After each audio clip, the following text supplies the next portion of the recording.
Assalamualaikum warahmatullahi wabarakatuh. Bismillah. Alhamdulillah. La haula wa la quwata illa billah.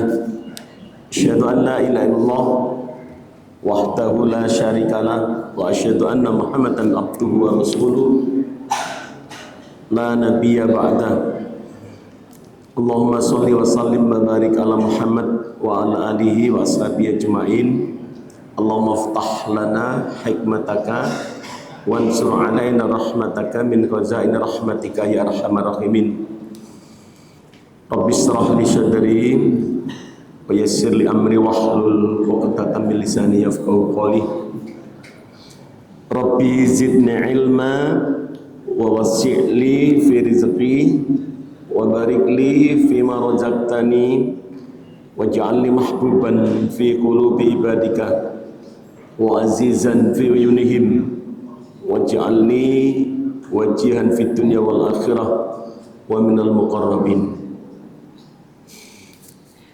Melanjutkan kajian tafsir kita At-Tanwir, masih membahas isi kandungan surat Al-Fatihah. Yang ketiga adalah tentang jalan kehidupan atau yang disebut dengan Shiratal Mustaqim. Jadi dalam surat Al-Fatihah ini adalah salah satu kandungannya adalah tentang bagaimana tentang kehidupan yang berada dalam dunia ini, yaitu yang disebut dengan Shiratal Mustaqim. Kehidupan di dunia ini berjalan dengan sunnatullah. Mungkin ada yang menyebutnya dengan hukum alam. Perjalanan kehidupan alam semesta ini adalah berjalan dengan harmoni. Harmoni itu artinya apa? Seimbang.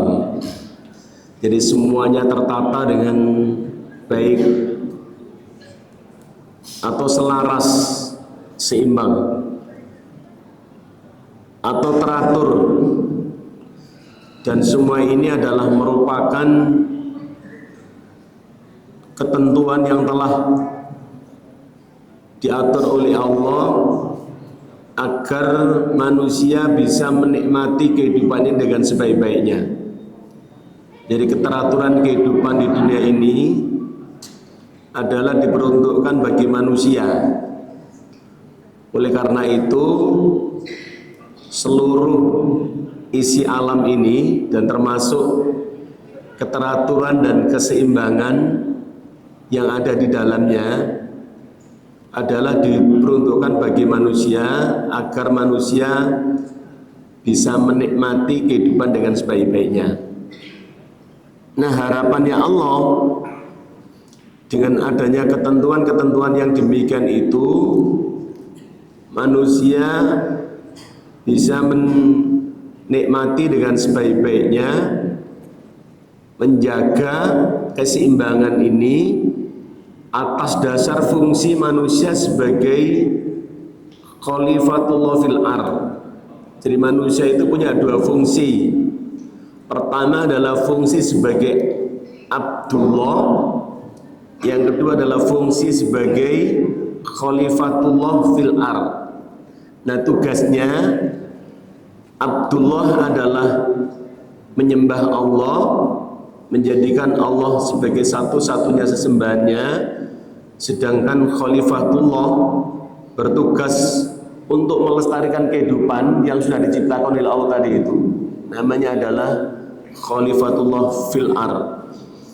Dan manusia harapannya adalah memanfaatkan tadi dengan sebaik-baiknya dan muncul rasa syukur dalam diri kita. Ada perasaan syukur bahwa Allah telah memberikan kenikmatan kehidupan di dunia ini yang sebaik-baiknya, yang dapat kita nikmati dengan sebaik-baiknya. Yang misalnya dalam kehidupan sekarang ini, ya kita di dunia ini ya seperti sekarang mendung. Ini kan suatu kenikmatan, nikmat. Angin semilir, ya, matahari yang tidak terlalu panas menyengat, ya, itu adalah bagian-bagian keindahan yang diciptakan oleh Allah, keselarasan diciptakan oleh Allah agar manusia bisa merasakan kenikmatan di dunia, dan Allah meminta agar kita mensyukurinya. Jadi dengan adanya itu kita supaya menjadi orang yang bersyukur tadi itu. Bagi manusia yang sadar, yang dapat mempergunakan dan menjalankan pikiran-pikirannya, maka akan percaya dan meyakini seyakin-yakinnya bahwa Allah lah yang menciptakan seluruh keseimbangan yang ada di dunia ini. Utamanya adalah kita sebagai seorang muslim meyakini bahwa semua apa yang ada dalam alam ini adalah merupakan ciptaan Allah yang diperuntukkan bagi kita, bagi manusia ini, dan seluruh alam dan isi-isinya ini adalah diciptakan oleh Allah untuk kita. Kemudian Allah lah yang mengatur. Jadi semuanya di alam ini diatur oleh Allah. Allah lah yang menguasai. Jadi semuanya ini adalah diatur oleh Allah, dikuasai oleh Allah. Allah lah yang menjaga. Allah lah yang mengawasi seluruh alam semesta ini yang luas dan yang sangat indah ini. Jadi semuanya itu adalah Allah. Ya, kita bisa meyakini sebagai seorang muslim semuanya harus dikembalikan kepada Allah, bahwa seluruh alam ini adalah ciptaan Allah, termasuk adalah diri kita. Nah, orang yang mengetahui hal yang demikian diharapkan dia memahami bahwa semua ini adalah ciptaan dari Allah, termasuk diri kita. Sebagaimana Allah berfirman, man arafan nafsahu faqad arafa rabbahu. Barang siapa yang mengetahui tentang dirinya, kita ini bagian dari alam, ya, termasuk alam seisinya, faqad arafa rabbahu, maka dia akan mengetahui siapa dirinya. Al-Quran menjelaskan bumi dan langit dan segala apa yang ada di dalamnya dijaga dan dikuasai oleh Allah, sebagaimana dijelaskan oleh Allah dalam surat Fatir ayat 41 yang berbunyi, innallaha yumsikus samawati wal arda antazula wala in zalatta in amsakahuma min ahadim min ba'dih innahu kana haliman ghafura. Sesungguhnya Allah yang menahan langit dan bumi. Jadi Allah ini yang langit dan bumi ini ditahan oleh Allah agar tidak jatuh, termasuk bumi, supaya jangan lenyap. Dan sungguh jika keduanya akan lenyap, tidak ada seorang pun yang dapat menahan keduanya selain Allah Subhanahu wa taala. Jadi langit dan bumi ini ditahan oleh Allah, ya, dengan kekuasaannya Allah. Sesungguhnya Dia adalah Maha Penyantun lagi Maha Pengampun. Jadi Allah ini adalah Maha Penyantun dan Pengampun. Mengapa Allah mengatakan Maha Penyantun dan Maha Pengampun? Seperti tadi yang sudah saya jelaskan di depan, bahwa semua kehidupan tadi yang selaras adalah diberikan untuk manusia, jadi penyantun dan pengampun. Yang tadi diharapkan bahwa manusia itu merasa bersyukur dengan apa yang telah diberikan oleh Allah tadi itu, tapi manusia banyak yang kufur, banyak yang tidak bisa mensyukuri, banyak yang tidak bisa mengetahui bahwa semua tadi itu, keseimbangan kehidupan tadi itu diperuntukkan manusia agar manusia apa tadi? Mau bersyukur. Nah tadi itu harapannya Allah seperti itu. Tapi Allah mengetahui banyak orang yang tidak mau bersyukur, tidak bisa bersyukur. Tapi Allah adalah Maha Pengampun. Ya, itu. Jadi Allah itu mengampuni orang-orang yang tidak bisa mensyukuri. Kalau tidak salah 2 minggu yang lalu sudah saya sampaikan, menurut para ulama bersyukur kemarin ada 4 cara ya. Ada bil qauli, ada bil fi'li, ada bil mali, ada bil ruhi atau bil qalbi, dengan hati kita. Ayat ini memberikan penegasan terhadap adanya prinsip keteraturan alam semesta. Jadi alam semesta ini adalah teratur. Oleh karena itu, kita sebenarnya dengan membaca surat Al-Fatihah itu supaya hidup kita juga menjadi teratur. Ya, menjadi teratur. Jadi dengan baca surat Al-Fatihah ini supaya hidup manusia teratur. Maka ada organisasi-organisasi yang lain mengapa menjadikan Al-Fatihah itu setiap mengawali perbuatan itu dibacakan atau membaca surat apa? Al-Fatihah. Ya, kalau Muhammadiyah membaca Al-Basmalah. Karena supaya manusia hidupnya teratur. Maka dengan dibacakan Al-Fatihah itu, karena dalam surah Al-Fatihah tadi mengatur, ya, ada keteraturan tadi dalam kehidupan tadi.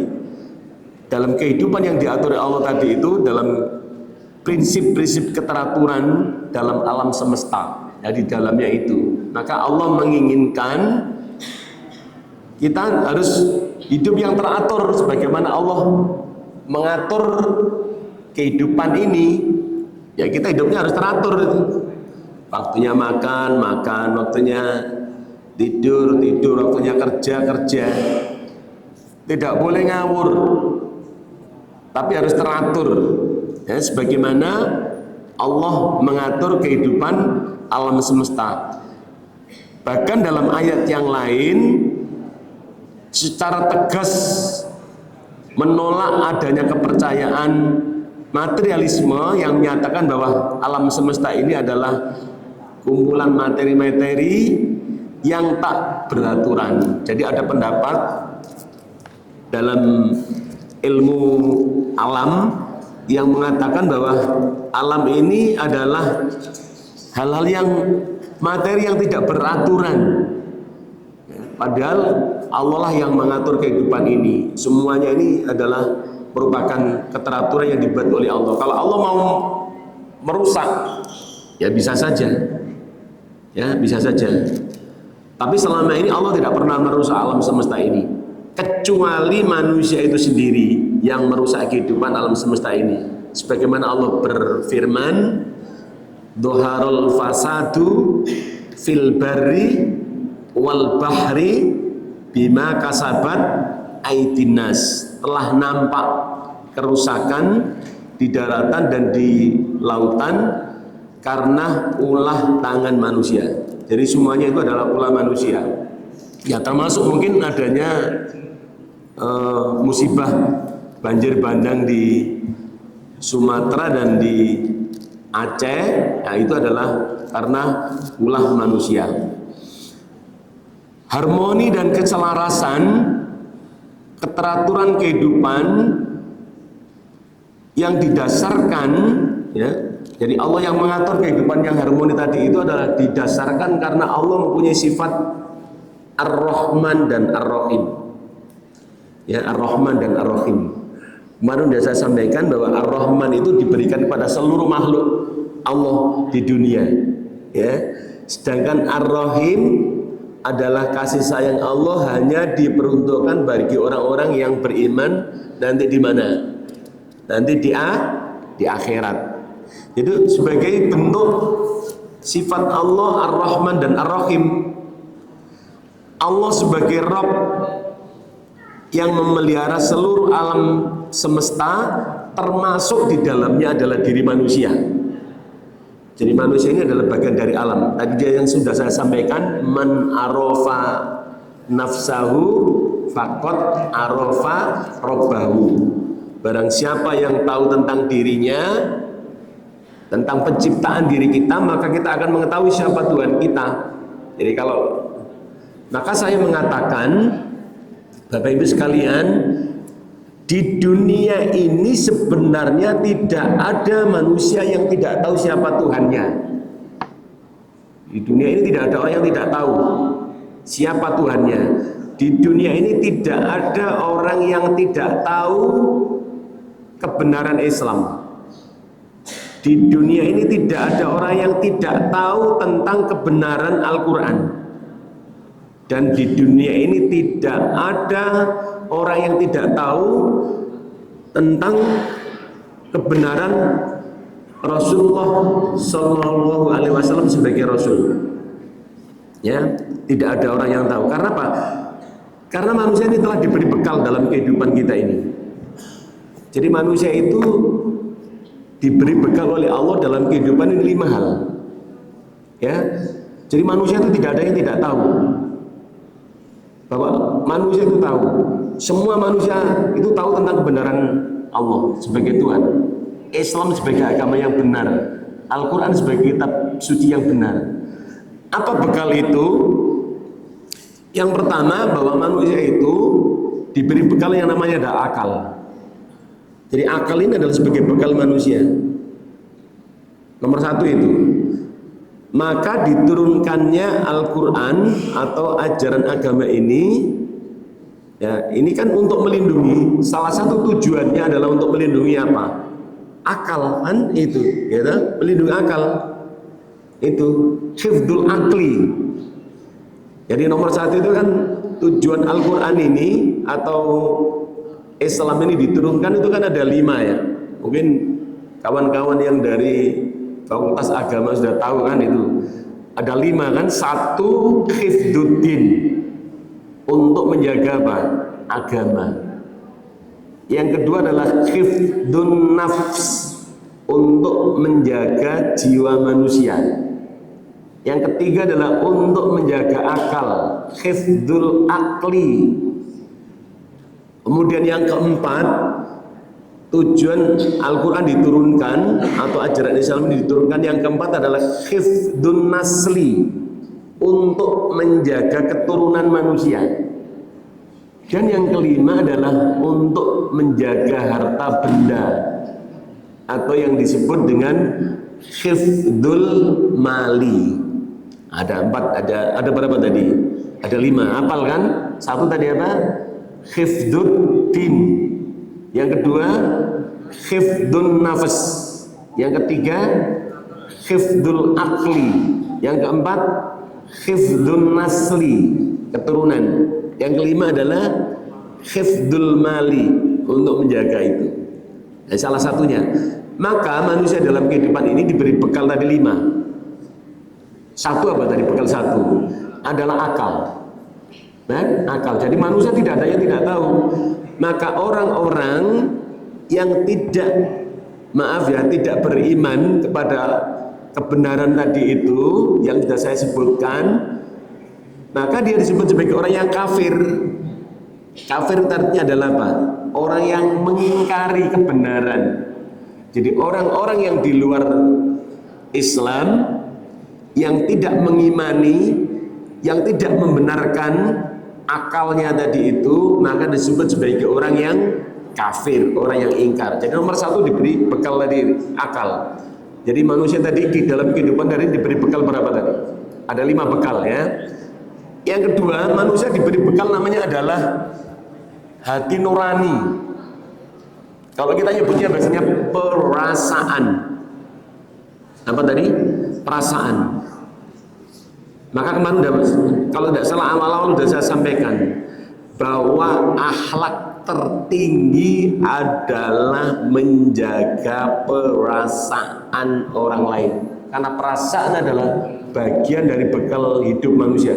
Manusia itu masing-masing punya perasaan. Punya perasaan, Pak. Maka dalam Islam, orang yang menyinggung perasaan, orang yang menghinakan perasaan orang lain, orang-orang yang terdolimi perasaannya, dikabulkan doanya oleh Allah Subhanahu wa Ta'ala. Nah, itu nanti dicari dalam hadis Rasulullah. Kenapa? Karena perasaan orang itu adalah bagian dari bekal kehidupan manusia. Jangan tanya nanti, Pak, bagaimana orang-orang yang mempermainkan perasaannya pasangannya, itu urusan yang lain gitu ya. Nanti Yamin nyari yang lain sendiri itu nanti. Jadi bekal yang kedua manusia diberi apa tadi? Diberi apa? Perasaan. Manusia punya. Atau bahasanya yang disebut dengan hati nurani. Manusia diberi hati nurani, Pak. Pasti punya hati nurani. Nah itu ya. Ini bekal yang kedua. Yang ketiga, manusia itu diberi bekal yang namanya adalah Rasul. Jadi Rasul itu adalah sebagai bekal manusia, bekal kehidupan. Maka tidak ada umat-umat yang tidak punya Rasul. Bahkan manusia yang pertama kali turun ke dunia, siapa namanya? Rasul. Namanya ada siapa? Adam. Karena itu adalah bekal. Dan nanti semua manusia ini ya akan ditanya oleh Allah nanti, apakah kalian sudah mendapatkan atau bekal dari para rasul yang menyampaikan ya ajaranku atau menyampaikan kebenaran-kebenaran agama Islam. Jadi manusia diberi bekal yang ketiga itu diberi rasul. Setiap umat punya rasul atau nabi. Ya, kalau rasul itu yang kita ketahui ada dalam Al-Qur'an berapa itu? 25. Bahkan ada beberapa pendapat yang mengatakan nabi dan rasul itu tidak hanya 25. Ada yang berpendapat 400. Bahkan ada yang mengatakan 3.000 nabi dan rasul. Ya. Karena apa? Karena untuk tugasnya nabi dan rasul itu menyampaikan wahyu, kemudian melakukan yang namanya adalah basyiron wa nadhiron, memberi kabar gembira dan memberi peringatan. Jadi kita diberi bekal itu, Pak. Oleh karena itu setiap umat punya. Nah, kita ini punya umat, maaf kok kita punya umat. Kita ini punya rasul yang terbaik ya sepanjang masa, yaitu siapa? Nabi Muhammad Sallallahu Alaihi Wasallam. Nah itu sebagai apa? Khotaman Nabiyin, sebagai nabi yang terakhir, tapi ajarannya semuanya ini. Nah bekal yang nomor berapa tadi? Yang keempat adalah diberi ajaran, diberi ajaran atau diberi kitab atau diberi ajaran ya seperti Al-Quran, Zabur, Taurat, Injil, atau diberi ajaran yang di dalam yang termuat dalam lembaran-lembaran yang disucikan seperti Nabi Musa dan Nabi Ibrahim, Suhufi Ibrahim wa Musa. Jadi Nabi Ibrahim dan Nabi Musa itu diberi ajaran yang dimuat dalam lembaran suci. Ya bentuknya lembaran. Ya mungkin kalau ya seperti kalau di kita mungkin ada, kalau Al-Quran kan sudah dibukukan. Nah itu termasuk. Jadi ada bekal yang ini. Nah yang kelima, manusia hidup itu diberi bekal yang namanya adalah, yang diberi bekal yang kelima adalah hidayah.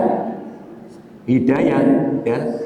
Diberi bekal hidayah. Maka dalam Al-Quran atau dalam surat Al-Fatihah itu ada salah satunya, ada di situ menyebutkan tentang hidayah. Apa? Gitu. Ihdinas siratal mustaqim. Ya, di situ ya Allah tunjukkanlah aku, beri petunjuk aku pada jalan yang benar. Maka kembali kepada kemarin kalau nggak salah 2 pertemuan yang lalu, maka dalam surat Al-Fatihah ini kemarin carilah ada 5 kalau nggak salah ya. Satu apa kemarin? Ada rahmat, ada hidayah, ada ridho, ada 4 ya, ada kesejahteraan. Nah itu ya, ada kesejahteraan itu. Ada 4 itu kan di dalam surat Al-Fatihah itu mengandung itu. Nah jadi ada 5 bekal manusia itu. Maka di dunia ini tidak ada orang yang tidak tahu tentang kebenaran Islam ini. Semua orang tahu. Dan nanti ya kita semua juga nanti akan ditanya oleh Allah itu, ya. Dan tidak hanya masalah agama, semua amal perbuatan kita nanti juga akan ditanyakan oleh Allah Subhanahu wa taala, sebagaimana dalam itu surat Yasin itu, al-yauma nahtimu ala afwahihim wa tukallimuna aydihim wa tashhadu arjuluhum bima kanu yaksibun. Jadi kita diberi bekal 5 tadi. Ini terakhir saya ingin mengulangi. 1 diberi bekal apa tadi? Akal. Yang kedua, hati nurani atau perasaan. 3, nabi atau rasul. 4, ajaran atau kitab. 5 apa? Hidayah. Mudah-mudahan kelimanya tadi ini, bekal ini bisa kita maksimalkan dalam kehidupan kita ini, sehingga hidup kita tadi bisa menjaga keseimbangan lahir batin, dunia dan akhirat, sehingga kita menjadi orang yang sejahtera dan selamat kehidupan kita bersama-sama. Demikian Bapak Ibu yang bisa saya sampaikan sedikit, kurang lebihnya mohon maaf. Nasrun minallah wa fathun qarib wa basyiril mu'minin. Assalamualaikum warahmatullahi wabarakatuh.